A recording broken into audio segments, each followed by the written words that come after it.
నందమూరి బాలకృష్ణ, నటరత్న బాలయ్య. నందమూరి వారసుడిగా బాలకృష్ణ చేసిన అచీవ్మెంట్స్ అన్నీ కాదు. సక్సెస్ఫుల్ హీరో తెలుగు ఇండస్ట్రీలో. చిరంజీవి గారి తర్వాత తనదైన మార్కు వేసుకుని ముందుకు సాగిన బాలకృష్ణ గారు. నందమూరి బాలకృష్ణ అంటే మాస్ మసాలానే. మాస్ ఆడియన్స్కి విపరీతంగా చేరువైన హీరోల్లో బాలకృష్ణ గారు కూడా టాప్ రేంజ్లో ఉంటారు. ఇక రాజకీయ పరంగా కూడా బాలకృష్ణ గారికి ఎదిరించేవాడే లేడు. హ్యాట్రిక్ ఎమ్మెల్యే అండి, చిన్న విషయం కాదు. 3 సార్లు నిరాటంకంగా ఎలాంటి వ్యతిరేక పవనాలు వీస్తున్నప్పటికీ కూడా సక్సెస్ఫుల్గా విజయం సాధించిన బాలకృష్ణ ఎప్పటికీ కూడా చరిత్రలో నిలిచిపోతారు. ఇక హిందూపురం అంటే నందమూరికి కంచుకోట. బాలకృష్ణ గారు హిందూపురంలో ఏం అభివృద్ధి చేశారో, ఏం చేశారో, ఏం చెయ్యలేదో ఈ చర్చలు ఎక్కువగా రావు. బాలకృష్ణ అక్కడ ఉన్నారు, బాలకృష్ణ కటౌట్ అక్కడ ఉంది, బాలకృష్ణ పోటీ చేస్తున్నారు, బాలకృష్ణ గెలాలి, బాలకృష్ణ ఎంత మెజారిటీతో గెలుస్తారు. ఓటమి అనేది ఆ బార్డర్లో ఎక్కడ వినిపించదు. హిందూపురంలోని ఎంత మెజారిటీ అనే మొదటి నుంచి లెక్కేసుకుంటారు. బాలకృష్ణ గారు అక్కడి నుంచి పోటీ చేస్తున్నారంటే మెజారిటీ కోసం పందాలు తప్పించి గెలుపు అన్నది అసలు అది పెద్ద ప్రశ్నే కాదు అన్నది అక్కడ టాకు. హిందూపురం టీడీపీ కంచుకోట. టీడీపీ ఆవిర్భావం నుంచి ఓటమి లేదు. టీడీపీ ఆవిర్భావం నుంచి స్వర్గీయ నందమూరి తారక రామారావు గారు పార్టీ స్థాపించిన దగ్గర నుంచి ఓటమి ఎరుగని హిందూపురం అంటే చాలా గొప్ప విషయం ఇది. ఇక ఇక్కడి నుంచి బాలయ్య హ్యాట్రిక్ విజయం, అభివృద్ధిలో పరుగులు పెట్టించే ప్రణాళికలు. ఎట్టి పరిస్థితుల్లోనూ అభివృద్ధి అనే అంశం ఏదైతే ఉందో హిందూపురంలో నేనున్నాను, నా నియోజకవర్గం నేను చూసుకుంటాను, మీరు నన్ను గెలిపించుకోండి, మిగతా అంతా నేను చూస్తాను. ఇది లెజెండ్ ఇచ్చిన హామీలు. ఆ సమరసింహారెడ్డి, అసలు సమరసింహారెడ్డి అవనియండి, లెజెండ్లు అవనియండి, లేకపోతే సింహ అవనియండి, ఇవన్నీ కూడా ఎలాంటి పూనకాలు తీసుకొస్తాయంటే ఫ్యాన్స్కి. బాలకృష్ణ కటౌటు, బాలకృష్ణ డైలాగు, ఎవరెవరో ఏదేదో కొన్ని అంశాల్లో ఆయన వ్యక్తిత్వం గురించో లేకపోతే వేరేగా ఆయన మాట్లాడే తీరు గురించో మాట్లాడవచ్చు. కానీ బాలయ్యను కోట్లాది మంది గుండెల్లో పెట్టుకు చూసేవాళ్ళు ఉన్నారండి. రాజకీయ పరంగా అలాగే సినిమా పరంగా రెండిట్లోని కూడా సూపర్ డూపర్ సక్సెస్ ఎవరైనా ఉన్నారు అంటే టాప్ 10లో అందులో బాలకృష్ణ గారు మొదటి రోల్లోనే ఉంటారు. చాలామందికి అందని ద్రాక్ష అయ్యింది రాజకీయం ఇటు సినిమాలోని. కానీ బాలకృష్ణగా మాత్రం ఇందులో రెండిట్లోని సక్సెస్సే. ఆయన దేనికి పెద్దగా వెంపర్లాడ్డు, అలా ఆడతా పాడతా వచ్చి గెలుచుకుని వెళ్ళిపోతుంటాడు. అంటే ఎంత అభిమానం చూడండి అక్కడ. అభివృద్ధి లేకపోతే ఎందుకు ఈ రోజుల్లో ఏ నాయకుడైనా సరే చేస్తాడండి? ఏ నాయకుడికైనా ఎందుకు గెలిపించుకుంటారు?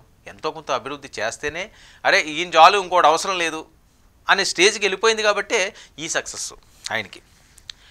ఇక బాలయ్య రంగంలోకి దిగితే దబిడిదిబిడే. సినిమా అయినా రాజకీయమైనా ఒక్కటే. వరుస షూటింగ్స్తో బాలయ్య బిజీ. ప్రజలకు అందుబాటులో ఉండరనే టాక్.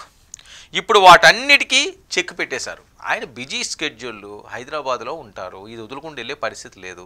ఒక నియోజకవర్గం కోసం అక్కడ ఒక టీంని పెట్టారు, ఆ టీం చేస్తుంటుంది. దాని మీద కూడా ఏవో అప్పుడు ఆరోపణలు వచ్చినాయి, తను సీరియస్ అయ్యారు. ఇవన్నీ శరమాములే రాజకీయ నాయకులకి. ఇప్పుడు పవన్ కళ్యాణ్ గారన్నా పూర్తి స్థాయిలో పిఠాపురంలో ఉండే పరిస్థితి ఉండదు, పూర్తి స్థాయిలో అమరావతిలో ఉండే పరిస్థితి లేదు. ఎందుకంటే వీళ్ళ మూలాలన్నీ కూడా హైదరాబాద్, ఉమ్మడి ఆంధ్రప్రదేశ్లో ఉన్నారు. మొదటి నుంచి కూడా ఇక్కడ గాలి పీల్చిన వారు, ఇక్కడ సొంతంగా ఆస్తులు ఉన్నాయి, ఇళ్ళు ఉన్నాయి, అన్నీ వదులుకుండి వలస వెళ్ళిపోయే పరిస్థితి ఉండదు, వేరే ప్రాంతాలకు వెళ్ళిపోయే పరిస్థితి ఉండదు. ఇక్కడ ఉన్న అనుభవం అలాంటిది, వాళ్ళకి అనుభవాలు అలాంటివి. షూటింగ్లు అంటే మళ్ళీ హైదరాబాదే రావాలి, ఇంకా విశాఖపట్నంలోనో లేకపోతే ఎక్కడో ఏవో చిన్న స్కెడ్యూళ్ళు ఉంటాయేమో తప్పించి పూర్తి స్థాయిలో వెళ్ళే పరిస్థితి లేదు కదా. సో ఆ నేపథ్యంలో ఖచ్చితంగా హైదరాబాద్ తోటి వాళ్ళ లింకులు ఉంటాయి. హైదరాబాద్ను వేడలేరు సినిమా వాళ్ళు కానీ, రాజకీయ నాయకులు కానీ, ఎవరైనప్పటికీ కూడా. ఇక బాలయ్య ఇలాకాల్లో భలే మార్పు వచ్చిందంటూ పెద్ద ఎత్తున సోషల్ మీడియాలో ట్రోల్. ఇక ఎమ్మెల్యే లేరనే లోటు లేకుండా నిర్ణయం, లోకల్గా లేకపోయినా వడివడిగా అడుగులు, అభివృద్ధి ప్రజా సమస్యల కోసం కొత్త కమిటీని ఏర్పాటు చేశారట బాలయ్య. హిందూపురంలో సొంత ఇల్లు, పార్టీ ఆఫీసు ఏర్పాటు. రాజకీయాలను ఈజీగా తీసుకోవట్లేదు. హిందూపురంలో ఇల్లు, ఒక ఆఫీసు. ఈయన మధ్యలో ఖచ్చితంగా అక్కడికి వెళ్ళడానికి అన్ని ప్రణాళికలు చేసుకున్నారు, అభివృద్ధి వైపు పరుగులు పెట్టించే విధంగా. ఇక పనుల ప్రాధాన్యత ప్రజలకు చేరువయ్యేలా అడుగులు. రోడ్స్, కమ్యూనిటీ హెల్త్ సెంటర్ల నిర్మాణంపై బాలయ్య స్పెషల్ ఫోకస్. కొంతమంది ఎన్ఆర్ఐల నుంచి నిధుల సేకరణ, ప్రభుత్వం నుంచి పంచాయతీ శాఖ నుంచి నిధుల సమీకరణ. చూడండి, బాలకృష్ణ గారు ఏమన్నాయండి, లేకపోతే పవన్ కళ్యాణ్, ఇలాంటి వాళ్ళందరూ ఏంటంటే వాళ్ళు పేరు చెప్తే చాలు, వాళ్ళ ఒక మాట చెప్తే చాలు, దేనికైనా సరే సిద్ధపడిపోతుంటారు. ప్రజల సంక్షేమం కోసం ఎంతసేపు ప్రభుత్వ ఖజానాని ఖాళీ చేసే కంట ఎన్ఆర్ఐలు ఎంతోమంది దాతలు ఉన్నారు, వాళ్ళ ద్వారా ప్రజా అభివృద్ధి చేయాలన్నది ఆకాంక్ష. డబ్బిస్తే చేయడానికి ఏముంది? ఇప్పుడు ప్రభుత్వం మనకి కోట్లు ఇచ్చిందంటే చేస్తారు, అది కాదు కదా. ఖజానా ఖాళీ అవుతుంది, ప్రజల మీద భారం అవుతుంది. అదే అపర కోటీశ్వర్లు ఎవరైనా ఉండిలో ఉంటే వాళ్ళ లక్షల్లో ఖర్చు పెట్టడం పెద్ద కష్టమేం కాదు కదా. ఆ విధంగా ఆలోచిస్తున్నారు. బాలకృష్ణ లాంటి వాళ్ళు అడిగారంటే కాదనగలరా? సామాజిక పరంగా ఉన్నాయండి, లేకపోతే హీరో పరంగా ఉండండి, స్నేహబంధం ఉన్నాయండి, ఆ రకంగా ఎన్ఆర్ఐల దగ్గర నుంచి పెద్ద ఎత్తున ఫండ్, ఒక అద్భుతమైన కార్యక్రమం అండి, బృహత్తర కార్యక్రమం. ఈ రకంగానే చేయాలి. డబ్బులున్న వాళ్ళందరూ కూడా మీకు ఉన్నంత తినండి, ఎంతో కొంత సేవకి ఉపయోగించండి, దేశం బాగుంటుంది. ఆంధ్రప్రదేశ్ ఇంకా అభివృద్ధి చెందుతుంది. ఆంధ్రప్రదేశ్ అందనంత శిఖరాలను అందుకుంటుంది. దేశంలోనే ఒక ప్రత్యేక రాష్ట్రంగా ముందుకు సాగుతుంది ఆంధ్రప్రదేశ్. ఎందుకంటే అంత గొప్ప గొప్ప వాళ్ళు ఉన్నారు, అంత పవర్ఫుల్ లీడర్స్ ఉన్నారు ఇక్కడ. సో ఖచ్చితంగా వెళ్తుంది. అది పారదర్శకంగా చేయాలి, జెన్యూన్గా చేయాలి, రాజకీయాలుగా చూడాలి తప్పించి ఈ చెత్త ఈ డస్ట్బిన్లో వేసినట్లుగా అన్నీ కలగలిపి ఇందులో పడేసి రాష్ట్రాన్ని తిరోగతి పాలయ్యేటట్లుగా చూడొద్దు. ఇక ఈ నెల 2వ వారంలో పనులు ప్రారంభించే అవకాశం. పనులను పర్యవేక్షిస్తున్న కమిటీ ప్రజలను ప్రభుత్వాన్ని సమన్వయం చేసుకునేలా కీలక పాత్ర. గతంలో 2 పిఏలు ఎవరైతే ఉన్నారో ఆ పిఏలపై వివాదాలు, విమర్శలు. కొత్త కమిటీతో అన్ని సెట్ అవుతాయనే ఆలోచన. బాలయ్య భలే నిర్ణయం తీసుకుంటారంటూ పార్టీ వర్గాల భావన. నిన్న మొన్నటి వరకు ఏంటి బాలయ్య గారి మీద వచ్చేది, ఆయనకి మంత్రి ఇవ్వాలి, 3 సార్లు గెలిచారు, అందరికీ మంత్రులు ఇస్తున్నారు, మాకెందుకు ఇవ్వరు అని. కానీ బాలకృష్ణ గారు అలా అడిగి క్యారెక్టర్ ఏమి కాదు. ఆయన నాకు ఇది కావాలని ఏ రోజు కూడా అడిగి పట్టు పెట్టి ఆ టైప్ ఏం లేదు. ఆయనకి అంత ఖాళీ కూడా ఉండదు నాకు తెలిసి. ఆయనకు మినిస్ట్రీ అప్పు చెప్పిస్తే ప్రతిరోజు ఇలా పేషీలో కూర్చోవడం, ఏం పనులు అవుతున్నాయి, ఏం చేసి అంత ఉండదు. ఆయన బిజీ స్కెడ్యూల్లో ఉంటున్నారు.